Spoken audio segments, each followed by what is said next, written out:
Hey guys, welcome to Ruchi vlogs. कैसे हैं आप लोग? आई होप आप लोग अच्छे होंगे। तो मैं अभी आई हूँ डॉक्टर के यहाँ पे। लड्डू की तबीयत रात में ज़्यादा ख़राब हो गई थी, तो मैं इसको दिखाने के लिए आई हूँ। ये है लड्डू, आप देख सकते हैं पूरी रात नहीं सोया है, इतनी ज़्यादा सर्दी हुई है इसको। तो अभी नंबर हमारा आया नहीं, इसलिए हम लोग बाहर बैठे हैं।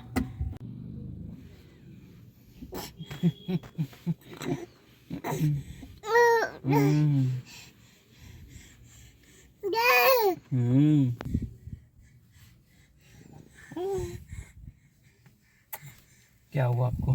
क्या हो गया? सर्दी हो गई? देखो सर्दी हो गई। तो गाइस, अभी तक हमारा नंबर नहीं आया है यहाँ पे, और डॉक्टर के यहाँ पे बहुत भीड़ है क्योंकि कोल्ड का टाइम मतलब ये कोल्ड फ्लू ये जो चल रहा है ना, कफ एंड फ्लू और ये सब ठंड में सब बच्चों को ये बीमारी हो रही है, ये दिक्कत हो रही है। तो लड्डू को तो रात में इतनी ज़्यादा प्रॉब्लम हो गई थी, मतलब वो ब्रीथ तक अच्छे से प्रॉपर ब्रीथ नहीं कर पा रहा था।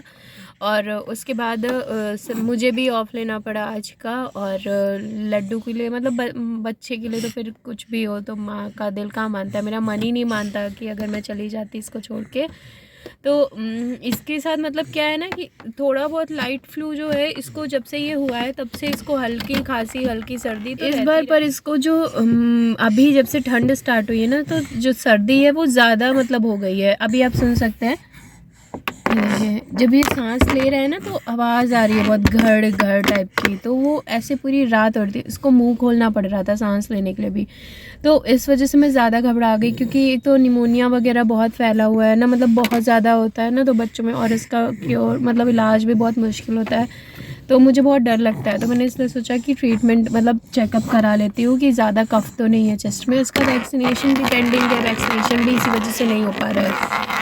जब तक अच्छे से प्रॉपर इसका कोल्ड नहीं अंदर से जाएगा तब तक इसका वैक्सीन भी नहीं लग पाएगा। तो इसलिए मैं कितनी बार 2-3 बार आ चुकी हूँ वैक्सीन के लिए। डॉक्टर मना कर देते क्योंकि अंदर से इसको कफ है, तो कफ में वैक्सीनेशन पॉसिबल नहीं है। और फीवर भी कल रात में ज़्यादा हो गया था, तो फीवर की और कोल्ड की वजह से फिर मैंने कहा चलो आज इसका चेकअप करा लेती हूँ अच्छे से। और अगर ठीक ठाक डॉक्टर को लगेगा, वैसे मुश्किल है वैक्सीन लगाएंगे, लगेगा तो वो कर देंगे वैक्सीनेशन, और नहीं तो कोई बात नहीं। जो 10वें महीने का वैक्सीनेशन होता है वो अभी इसका 11th मंथ चल रहा है, पर 10वें का वैक्सीनेशन भी अभी पेंडिंग है, क्योंकि 10वें महीने में हम लोग लगवा ही नहीं पाए वैक्सीनेशन।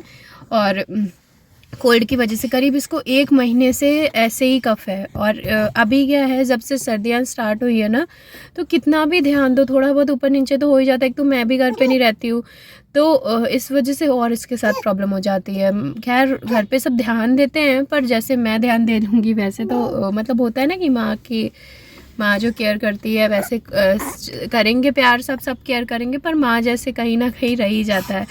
तो अभी बस मैं देख रही हूँ इसका कि आज अभी डॉक्टर इसको क्या बताते हैं, उसके अकॉर्डिंग फिर नेक्स्ट वैक्सीनेशन का क्या करना है फिर देखते हैं। क्योंकि मैं चाहती हूँ 10वें महीने का वैक्सीनेशन जो है वो जल्द से जल्द करवा दें। तो बस इंतज़ार कर रहे हैं। ये देखिए खेलने में लगे हुए हैं। और ये जो डॉक्टर हैं ना जो यहाँ पे बैठते हैं ना, ये यहाँ के बहुत फेमस डॉक्टर हैं, मतलब बहुत ज़्यादा अच्छे डॉक्टर हैं। लखनऊ के जो है टॉप के डॉक्टर हैं, मतलब आई थिंक ये टॉप 5 में होंगे या टॉप 3 में होंगे, टॉप 3 में है। तो ये बहुत ही अच्छे डॉक्टर है। और जब मैं हुई थी ना तो 15 मिनट्स के बाद जस्ट इन्होंने मुझे देखा था। और आज मेरा बच्चे को तीसरे दिन से लड्डू को ये देख रहे हैं, मतलब 3rd डे पे लड्डू जब हुआ था तो तीसरे दिन इसको कुछ प्रॉब्लम हो गई थी, तब से हम इनके पास आते हैं। तो ये मतलब हमारे बचपन फैमिली डॉक्टर के तरह हैं। एक फैमिली डॉक्टर होता है ना, वैसे ही ये हमारे लिए है। और भगवान का रूप भी कह सकते हैं, क्योंकि हम लोगों को हमेशा गलत सही जो भी चीज़ें रहती हैं, जैसे कि कभी कभी कोई अगर मेजर प्रॉब्लम होती है, हमें कहीं और ट्रस्ट नहीं होता, तो हम इनसे आके कंसल्ट करते हैं कि क्या ऐसे ऐसे सर है, ऐसी ऐसी प्रॉब्लम है, इसमें क्या करना चाहिए। तो ये डॉक्टर जो है ना हम लोगों के लिए भगवान का रूप है, मतलब बहुत अच्छे डॉक्टर हैं। तो इसीलिए हम लोग यहीं पे आते हैं दिखाने के लिए। तो आप यहाँ देखेंगे अभी बहुत भीड़ है, ऑलरेडी 45 चल रहा है, मतलब नंबर इतने अभी 11 बजे तक लग चुके हैं। 3-4 बजे तक ऐसी भीड़ यहाँ पे रहती है, तो बहुत भीड़ रहती है यहाँ पे। देख सकते हैं कि पेरेंट्स अपने बच्चों को ले आ रहे हैं।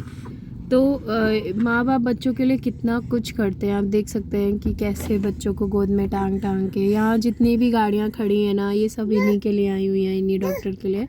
तो लड्डू महाराज यहाँ पे मस्ती कर रहे हैं। अभी दवा ववा पिए हैं तो थोड़ा सही है इनका फीवर। अभी ये लोग गए हैं पूछने के लिए डॉक्टर के यहाँ पे, ये और लड्डू, कि कितनी देर में हमारा नंबर आएगा।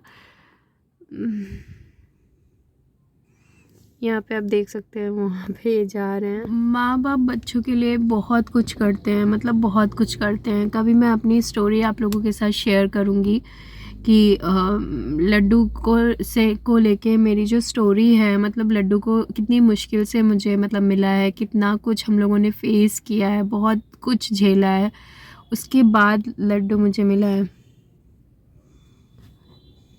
ये मुझे बुला रहे हैं, आई थिंक नंबर आ चुका है।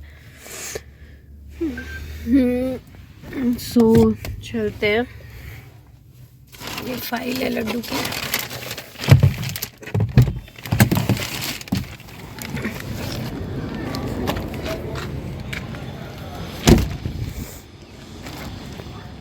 यहाँ पे अभी मैं अंदर आ गई हूँ और लड्डू बहुत परेशान कर रहे थे, तो ये अभी लड्डू को टहला रहे हैं क्योंकि वो बैठ नहीं रहा है। उसको एक जगह पे बैठना बिल्कुल भी नहीं अच्छा लगता है, तो वो बिल्कुल भी बैठ नहीं रहा है और बार बार चिल्ला रहा है कि उसको बाहर लेके चलो। तो यहाँ पे अभी बहुत सारे पेशेंट हैं, हमारा नंबर पे भी 2-3 नंबर के बाद ही आने वाला है, तो हम लोग अभी इसलिए अंदर आ गए हैं। और अंदर वीडियोस अलाउड नहीं है, तो इसलिए मैं अंदर कुछ भी रिकॉर्ड नहीं करूँगी। यहाँ से बाहर निकल के फिर घर चल के आप लोगों के साथ जो भी डॉक्टर कहेंगे वो शेयर करती हूँ।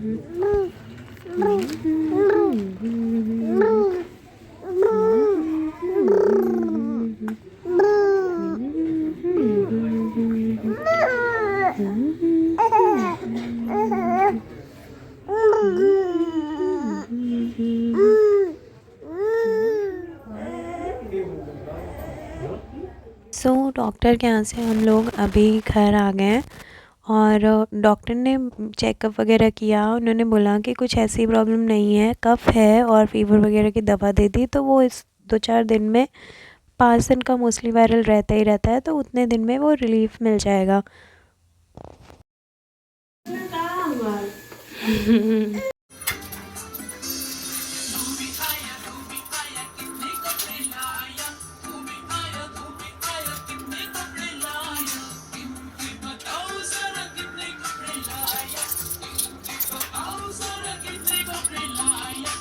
हाँ बिटू बिटू भैया।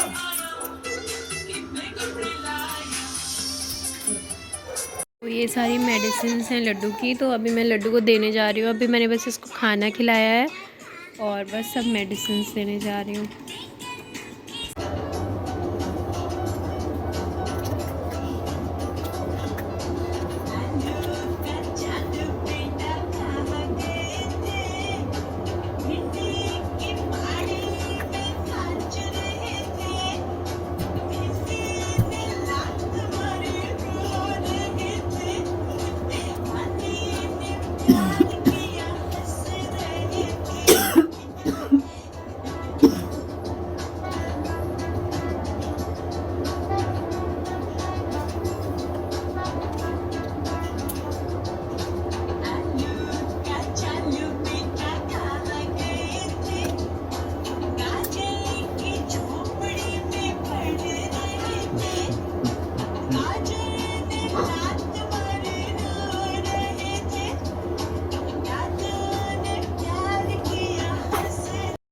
यहाँ पे मैं लड्डू को दवा दे रही हूँ और इन्होंने लड्डू को पकड़ रखा है क्योंकि लड्डू को दवा देना बहुत मुश्किल है, वो बहुत परेशान करता है और जल्दी से वो दवा पीता भी नहीं है, इसलिए हम दोनों को लगना पड़ता है उसको दवा पिलाने के लिए।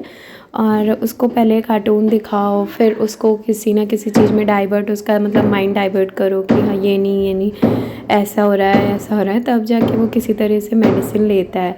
और बच्चों के लिए माँ बाप को बहुत कुछ करना पड़ता है, तो पेरेंट्स ही होते हैं, तो पेरेंट्स का कर्ज होता है ना, वो हम कभी नहीं उतार सकते, चाहे मेरे पेरेंट्स हो किसी के भी पेरेंट्स हो, बहुत कुछ करते हैं माँ बाप।